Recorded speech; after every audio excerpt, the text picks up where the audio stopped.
Ladies and gentlemen, it's your brother Bolo VNR. We in this space again. I was busy a while ago. Computer was running, The debate is going on, but I was listening from another device.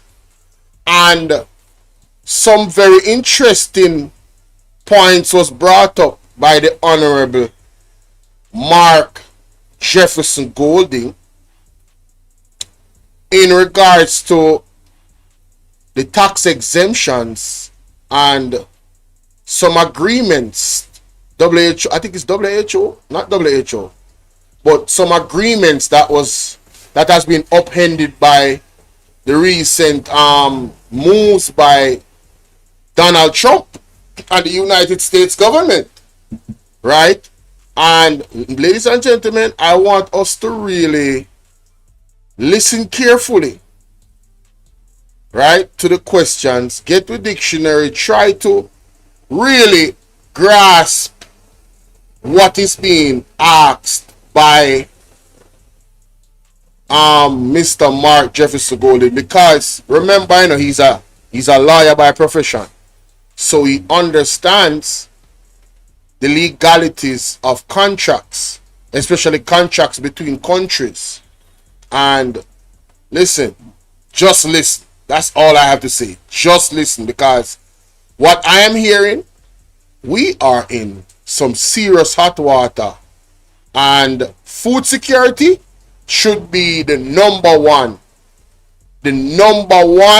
agenda for this government and any government that is also facing similar effects of these tariffs. So let us hear what Mark Golding has to say. Yes? Thank you, Madam Speaker. I too understand the need for the tax break, essentially, that's been given to our security companies bringing in the armored vehicles. We all know the terrible situation that has been faced by them with the multiple robberies of ATMs and of armored vehicles arriving to either deliver. So I don't think anybody in the House would have an issue with that. I also want to endorse a concern raised by my colleague, the member for Western St. Andrew, in relation to the timing of the implementation of this amendment to the GCT Act, third schedule.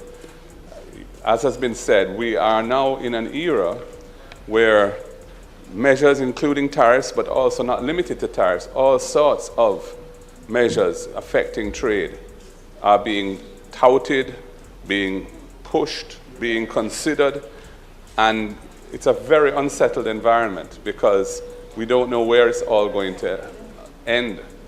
In the meantime, we are removing a protective measure that was in place for the benefit of local producers of food and exposing them to the loss of that protection.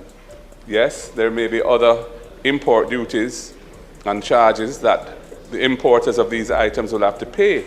But as has been said, it is well established that for some of our trading partners, there are heavy subsidies that their producers enjoy from the states in which those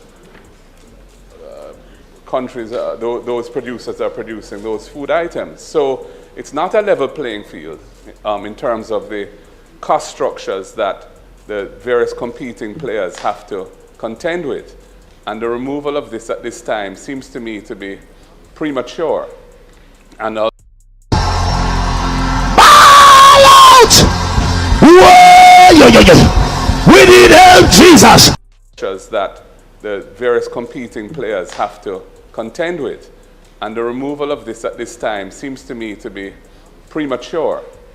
And although it was announced in the budget debate a year ago, and it's only coming here now, it seems to me that much has changed since then in terms of the international environment concerning trade. And I think we would be well advised to wait to see how the dust settles before we rush to implement this permanently in our law. And I also endorsed and would like to... Remember, people, Law is this man expertise. Yeah, the JLP would be advised. They would be advised to listen to this man right here. And also, I'm gonna play Marky G first, and then I'm gonna go back to the PMP lawyer. But Marky G gave an extensive scope in his questioning that really has me perturbed. Listen. And I would also like to endorse and look forward to hearing the answers to the questions as to how this particular measure originated. You know, who was bringing pressure against Jamaica on this issue? Which country or countries? Where did it reach in the WTO system? WTO. What was Jamaica's stance in relation to any proceedings, if any? Oh, so WTO is the World Trade Organization. I am assuming. Let me go and Google that real quick. WTO. Let me Google that real quick and show the people. Alright? Because this has to do with trade, you know. WTO. Yes. World Trade Organization. That's exactly what it means. Let me show you on the screen. So, he's saying that this measure that they're going to put in law is premature and they should wait. What say you, my Jamaican people? I think that is wise. Rushing into things is never wise. I'm sorry. You have to be strategic. Alright? Gotta be strategic. I think this is an important part in our history, you know, what is happening right now. And yeah, you should definitely be paying attention to this. Trust me, this affects all of us. Let's continue. That were brought in the WTO, which originated. Go back. Let me go back a little. How the dust settles before we rush to implement it permanently in our law. And I also endorsed and would like to. And I would also like to endorse and look forward to hearing the answers to the questions as to how this particular measure originated. You know, who was bringing pressure against Jamaica on this issue? Which country or countries? Where did it reach in the WTO system? What was Jamaica's stance in relation to any proceedings, if any, that were brought in the WTO system? How were those proceedings or that complaint or complaints, how were they resolved? You know, all we heard was that these protective measures were being removed, but we've never had a satisfactory answer as to why this has happened. And I look forward to the answer to that. There's one other point I wish to make, Madam Speaker, and it is this. These measures are having retroactive effect. So the armored vehicles, the dispensation or the exemption, the zero rating, whatever it is, under the second schedule, which I assume is the SCT, and under the third schedule, the exemption under the third schedule, is taking effect from, in one instance, April 1, 2020. Brace yourself for the ultimate solar savings event. Dive into the Super Solar Sale and enjoy up to a whopping 60% off solar power. Similarly, 20 CT and under the third schedule, the exemption under the third schedule is taking effect from, in one instance, April 1, 2024, and in the other instance, July 1, 2024. Similarly, the exemption in relation to the raw foods, whether it be meats or vegetables, is taking effect July 1, 2024. Now, I have to ask, what is the situation in relation to the imports which have taken place up to this date, or up to the effective date of this order? Was GCT collected or not on these items? If GCT was not collected on these items, what was the legal basis for it not being collected? Because I'm not aware of any provisional collection of tax act orders coming here to, for approval to implement on a temporary basis these measures. Normally, under the provisional collection of tax act, the minister can vary a tax or levy a tax, but it lasts for a finite period of time and then expires unless it comes here and is approved by the House. No such orders have come in relation to this, to the best of my knowledge. So my question is, what was the situation in relation to these imports during the period from these dates, which they are the effective dates of the order, April 1 in some instances, July 1 in others from last year, up to the time of the effective date of this order. And this order is dated March 19th.